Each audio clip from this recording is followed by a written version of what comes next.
What's going on, everybody? It's Matt and Coach of the FFMediators, and now we're going to go through a few of our sells in Dynasty that we have a couple players that we're trying to move off from our teams or offload for various reasons. So, Coach, why don't you get us started and let us know who you're trying to get rid of?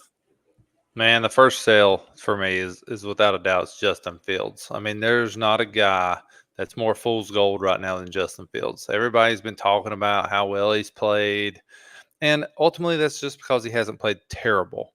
I mean, he's threw for 273 yards. He has one touchdown.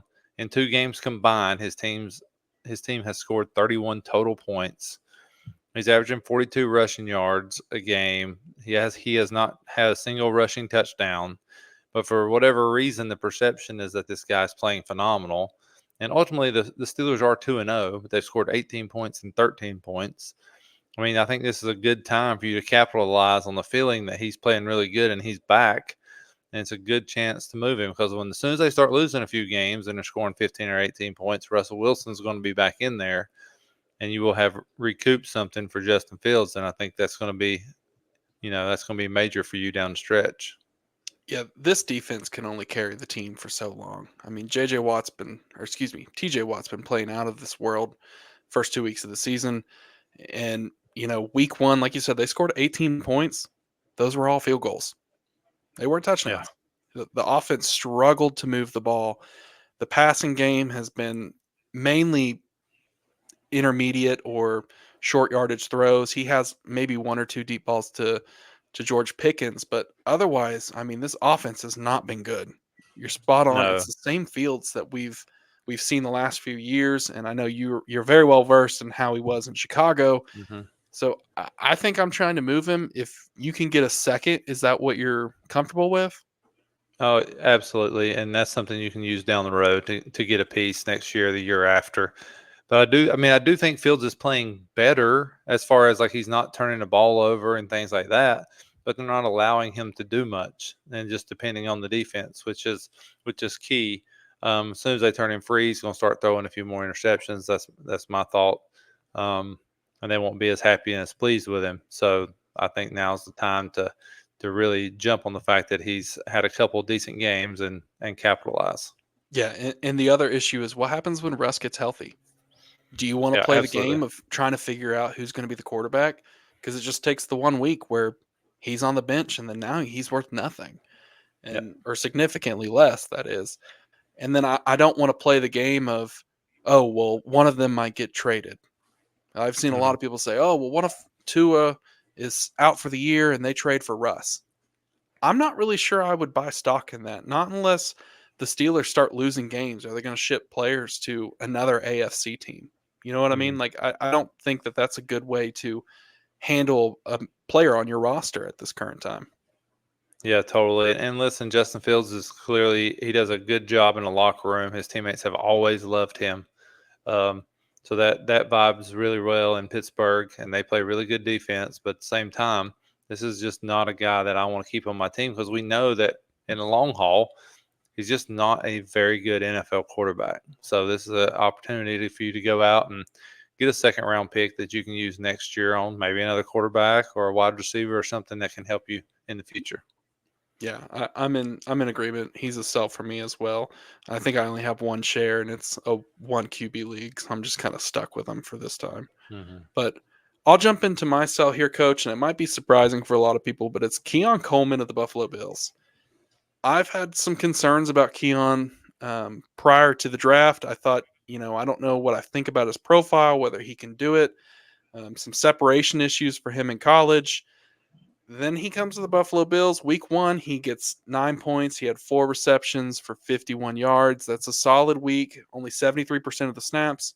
Last week, he played 91% of the snaps, and he got one target, no catches, no yards, nothing. It was a goose egg in your lineup.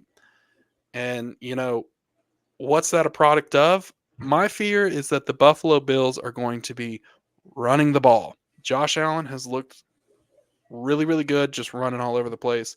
James Cook, same thing. He's been running all over the place. And I think the wide receiver one of this team is Khalil Shakir. He's played great. Yes, he's Hmm. got lower snap percentages than Keon Coleman, but his targets are higher, his yardage is higher, His yards per target is higher. Everything that he's done so far this season has been impressive to me. And I think he's got the chemistry with Josh Allen as he's the only wide receiver returning from last year. So I think Shakir's going to be sneaky good this season. And I don't really expect any Bills wide receiver to blow you away with stats or what they produce. But for me, I think I want to try and sell Keon Coleman and see if I can recoup the value. Some people were drafting him in the first round. My shares of Keon Coleman came at like the 206 to the 208. And if I can get Mhm. something back that I think might be a close, value of an early second, or if I can get a vet to help me win, then I'm fine with that. Yeah. Now this one's a bit of a hot take by you. I mean, you got a rookie guy here playing 91% of the snaps. hmm I mean, don't you want a piece of that moving forward? I mean, that at least to me says that the Bills think he's pretty decent, right? I mean, I would think so, but are you not a little bit concerned that he doesn't have a single catch last week and he played 91% of the snaps? Yeah. Did you see the clip where he's talking in a timeout and Josh hmm Allen just looks at him like he's an idiot or Yeah, something? he just But completely ignored him. yeah, he did.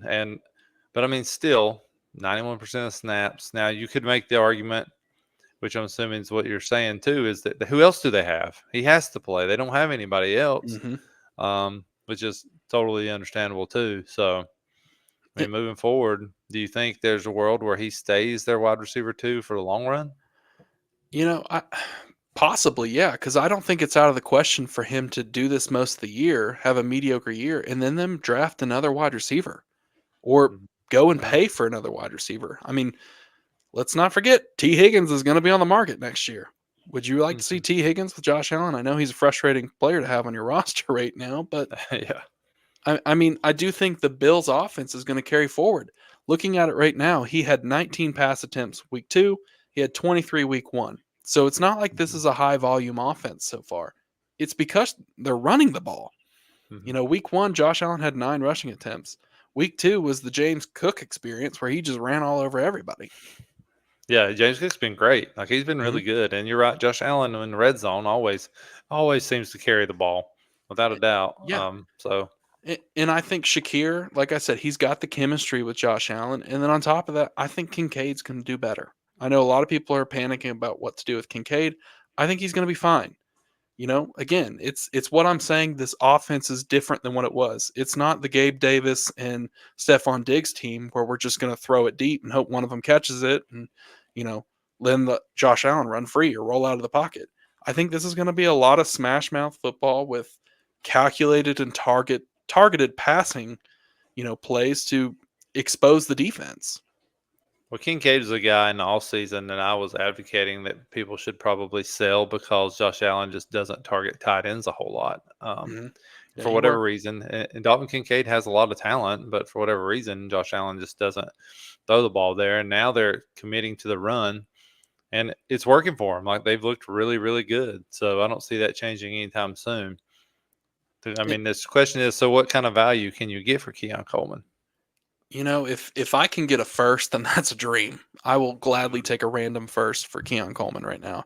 If I can get a second, then I'll think about it Just depending on the re-roll it. roster. Yeah, just Just re-roll it. If it's like the the champion last year and their roster's loaded, then no, I don't really want their second. yeah. If I could move Keon and I'm a competing team and maybe go get like Mike Evans or Chris Godwin, would you do that? Oh yeah, totally. I mean, hmm absolutely. Especially considering they might help me win a championship. Yeah, and I don't think that's out of the question. So those are moves I'm personally thinking about with my Keon Coleman shares. And to your point too about Dawson Knox, or excuse me about Kincaid, Dawson Knox is also on the field all the time. They Mhm. haven't removed him at all. He stayed involved. So that's another returning pass catcher for the Bills.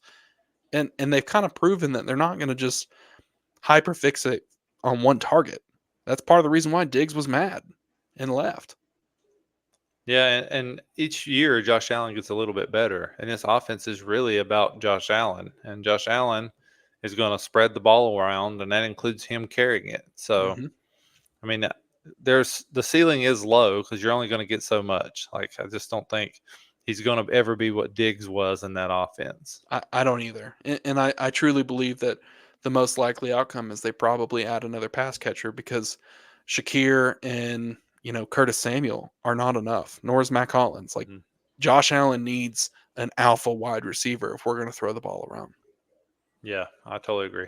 So, well, that's going to do it for us, guys. Be sure to follow us on X at the FF Mediators. Subscribe to the YouTube at the FF Mediators. And of course, follow, subscribe, like everything related to the Face Off Sports Network. We're a proud affiliate of them. And be sure to stay tuned for our next Dynasty content. Until then, we will see you then, guys.